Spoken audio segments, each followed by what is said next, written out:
Alhamdulillah wa sallallahu wa sallam ala nabiyyina Muhammadin wa ala alihi wa sahbihi ajma'in. There are many ways that people get involved in groups and cliques. And some of these ways are subtle and some of them can be very apparent.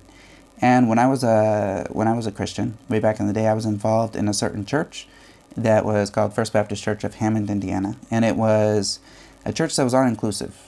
And what I mean by all-inclusive, they had a pastor and they had a school that was attached to the church. They had different branches of the church for different types of people. For the Hispanics, they had a branch. For the blacks, they had a branch. Of course, I don't know how they got away with that.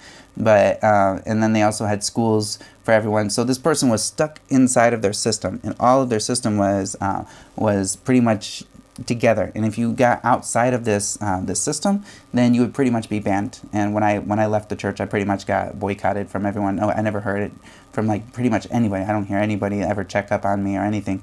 When I left that church back in the day and went to like a different church, it was just kind of like boycott. And the whole system inside of it, you don't get any information except you get the permission of the preacher or whatever. And it was a cultish culture. And the people who have been in this, like the FBC people, the people that come out of it, they'll say it was a cult, it was a cult, it was a cult. And what are like some of the basic things of a cult? The basic tenets of a cult is that you are given a certain select people that is trusted and everyone else is suspect. And then anytime you go outside of this or question anything, you're going to be thrown onto the bus. And so this we can see this in the when I came to like Islam afterwards, and when I came into like the Salafis, and I saw some of the Salafis when they're going hardcore at people, I saw always like this was the same thing. I was in this, where you have your list of people that is approved, everyone else is suspect. You don't take anything from everyone else because they're all suspect. And oftentimes, like I would be talking in like a group, and it was like for debate and whatnot. And if I would ever bring up a certain person, everyone would get up on this person as bid'ah, and then they suspect you for bid'ah. Like, and it's like, first off, this person, maybe he went against your sheikhs in some matters, but like this doesn't prove that this person is a person of bid'ah.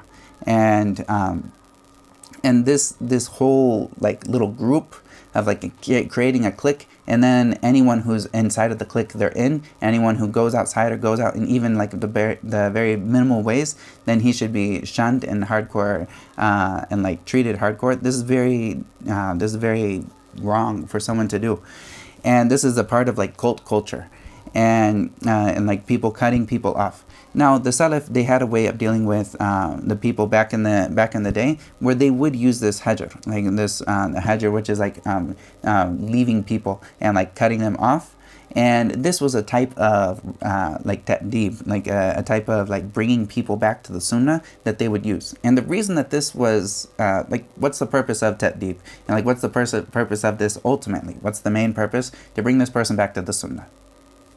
And yes, also to save people from their dalal, but also like this hajr, like this taking, this like boycotting them in this way was something that they would use to ultimately push him back to the sunnah. And why is that? Because at that time there was the sunnah was prevalent, and anyone who went against the sunnah, they were following their desires, and they were going against the sunnah, and they were going against the main body of the believers. So if they're going against the sunnah, this is why they're called ahlul ahwa, and like the people of their desires, because it was clear that they were following something other than what the main body of believers were following. So by cutting them off, you're cutting off their livelihood or like their community, and so they're going to be pushed to come back. You're going to be pushed to come back into the sunnah because of that. And this is when the sunnah is at a strong place, then this works to bring people back to the sunnah. But if the sunnah, like the people of the sunnah, are someone who is fighting and they're just trying to survive over like the liberalism and all the other things that are coming, then this thing doesn't accomplish its purpose. So we have to look at the reality of why did the Salaf cut people off, and why did they ban people or boycott them in this sense? And is this something that was like, is this something that is the Sharia? Like, is this something that is something that is for everyone after them to always do the exact same thing? Or do we look at the meaning of why did they ban them? And if the circumstances are like that, then we would cut someone off if the circumstances are like that. But if the people that are of the Sunnah, if they're small and they cut people off, because they're going to be bid'ah, they're not cutting people off from the majority. They're cutting themselves off from the majority. And this is a very key thing for them to realize, and for people to realize in the Salafis that go super Salafi on people, and they want to cut people off and boycott them and all these other things. They end up looking as the weird group on the outside when they cut people off, as opposed to giving nasiha to the people. And the ultimate goal of them cutting people off, the Salaf, I mean, the actual Salaf cutting people off, the goal for them was to bring people to the Sunnah. And our goal should always be to bring people to the Sunnah. This is the goal behind it. So if we see that cutting off no longer has that effect of bringing people to the Sunnah, but rather it has the effect of casting people away from the Sunnah and separating ourselves from the da'wah of calling people to the Sunnah, then we should no longer be doing this. This is something that goes against the purpose. And of course, we don't look at the actual action itself. We look at the meaning behind the action. Why did they do this? Are we accomplishing the purpose of what the Salaf stood for, or are we going against the very purpose by following what they did in the wrong time and place? And this is very important.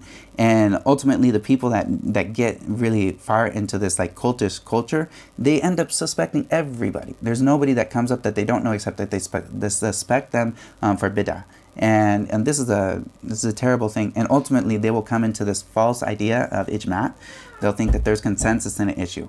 They will oftentimes come into an idea and they'll say, the ulama are saying this. The ulama, how are you supposed to go against the ulama? But if you say, who are your ulama? They'll give you a list, and they can end their list in like just a little bit. And because their list said it, they say the ulama as if there's consensus upon this issue, and that this has a weight, and anyone else who goes against it, they have no weight. And they're like just something that's just gone overboard on the side. And so this is a type of like the cultist culture that has come across with some of the Salafi groups. And later in another video, inshallah, I'll talk about some of the names that are used when it comes to people defining themselves, such as Salafi, Athari, Sunni, Madkhali, Khariji, Wahhabi, Sururi, Jami, some of these different terms and why they've been used and what is the purpose of them and what do they mean and where do they point back to, and is it appropriate to use them, or why this is different than other.